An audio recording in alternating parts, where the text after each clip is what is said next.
वासुदेवपुर सदर एसडीपीओ विचित्रानंद सेठी अचानक वासुदेवपुर अंचल में चढ़ाऊ कर विपुल परिमाणर देशी विदेशी मद सहित 3 जन को गिरफ्त कर एसडीपीओ श्री सेठी वासुदेवपुर अंचल विनायकपुर बारापुर जाफपुर कमरंगारे थिबा विभिन्न चोरा मद दुकान में चढ़ाऊ करथिले। ए चढ़ाऊ रे मंटू साहू मधुसूदन बेहेरा और जितेंद्र गुप्ता को पुलिस गिरफ्त करने सह 100 लिटर देशी और विदेशी मद जबत कर एसडीपीओ श्री सेठी एक सांबादिक सम्मेलन जरिया एने सूचना देछन्ति।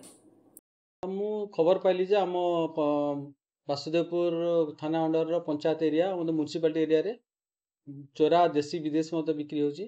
से अनुसार आमर लोकल थाना आमर वासुदेवपुर पीए स्टाफ और मु निजे आम विभिन्न जगह रेड करूँ। बारपुर विनायकपुर जाफरपुर और अन्य जगह रेड करूँ। यही संकात आमर 100 लिटर ऊर्ध देशी और विदेशी मद जबत होती। 3 जन गिरफ होती डिटेन अच्छा आउ 2 जन आब्सकंड कर जल्दी धरा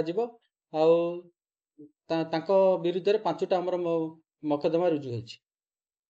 एटा मो सब तुरंत जो माने इलीगल काम करूछन इलीगल एक्टिविटी रे संपर्क अछंती चोरा मद किमा अलगा कोनोसी मादक द्रव्य व्यापार करूछन तांको दृढ़ हस्ते दमन करा जीवो। तांको चेतावनी दिया जो माने करूछन बंद करंतु नले तांको मद रेड करा जीवो गिरफ करा जीवो तुरंत कोर्ट फॉरवर्ड करा जीवो। वासुदेवपुर मधुस्मिता पल्लाई का रिपोर्ट स्वतंत्र ओडिशा लाइव।